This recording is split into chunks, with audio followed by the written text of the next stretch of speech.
Um, I think that fans are eager to see more of Natasha Romanoff. She is really the only one of the original Avengers who hasn't had her own standalone movie. I mean, we got Thor, we got Captain America, Iron Man, Hulk, and so it's time for Natasha's story to be told.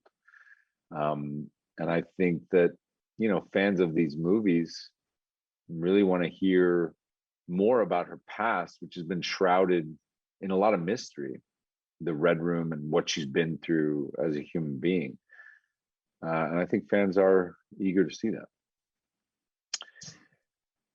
How do I feel about joining the MCU? I don't know how one could answer that question except awesome. It's really great. I mean, I love these movies, and I think that Marvel and the MCU do them better than anybody. The production of the movies themselves, the scripts, the characters are also rich and at the highest level. And then on top of that, you have this world of brothers and sisters, who are making the rest of the mythology, and that mythology is crossing over in weird, wonderful ways. So I don't know how I could possibly answer that question without simply saying, well, I seem to have said a lot more, but simply saying I feel awesome about it. The Alexei Shostakov plays a very unique, particular role in Natasha's life. You'll see a lot about Natasha, and this guy he really holds a special place in her life, in her heart, in what she's been through.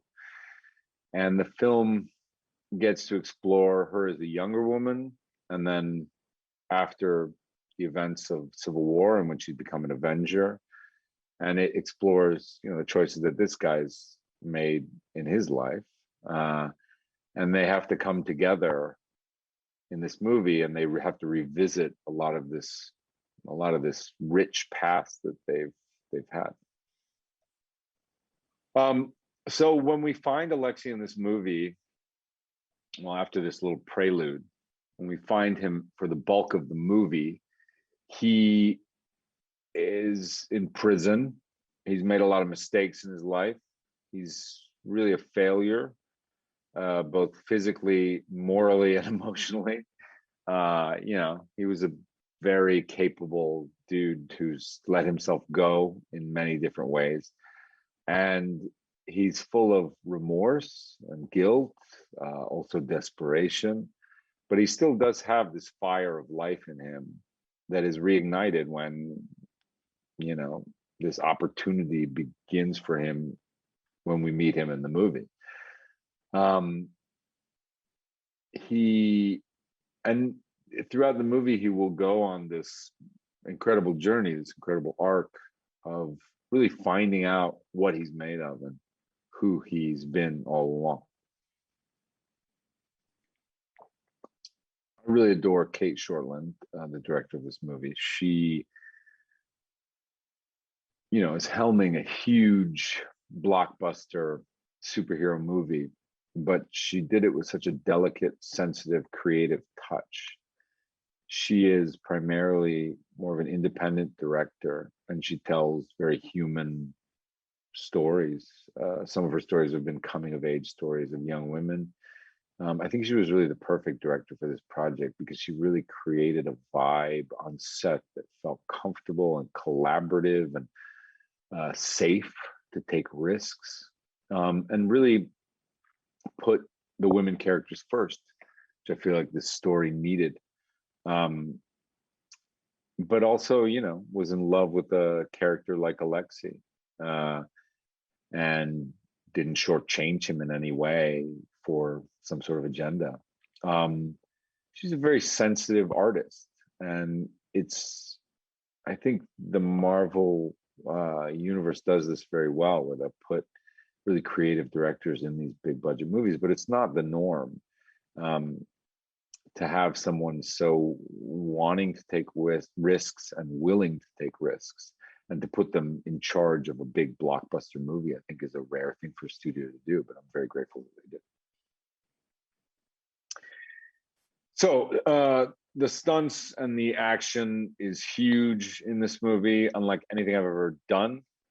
And I think probably unlike anything I've ever seen. It's extremely difficult to do. I do not do most of my own action, thank God. I do a minority of that, but just a sliver of it. But even that sliver required tremendous training. When I got there, I was very out of shape, and the character's very out of shape, and that was a good thing for the character. Before the stunts, it was not a great thing. I started boxing and training with these stunt guys for hours and hours a day. I continued boxing, and working a little bit on this discipline, Russian Sambo, which is Red Guardian's discipline. And you just work really hard. I mean, the great thing about my particular training was that I don't have to get into superhero shape with this character. He is a big guy, and he's meant to be a big guy. So it wasn't really about eating a certain diet and having abs or whatever. It was more just about being able to do this very difficult physical stuff. And that takes a lot of training just for safety, just so you don't kill yourself, because you're doing hours and hours of this really complicated choreography, and you're doing it with guys that are a lot faster and stronger than you are.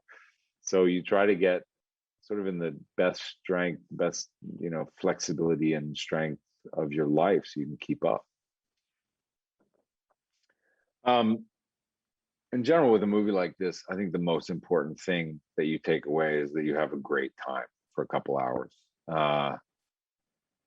It's in its essence, these movies are about fantasy and about a mythology. And so what you're really meant to do is dissolve and let all the cares of your life and all the concerns sort of melt away, and just be taken on an emotional roller coaster that takes you through humor and pathos, and also like tense action, and ultimately good versus evil, which are these concepts that we, our narratives love to prop up against each other. And it makes us feel good when good defeats evil. It's just a really warm, nice feeling. So ultimately, the biggest thing I want you to take from this is a big smile off your face when you go home and have to deal with your life again, like we all do.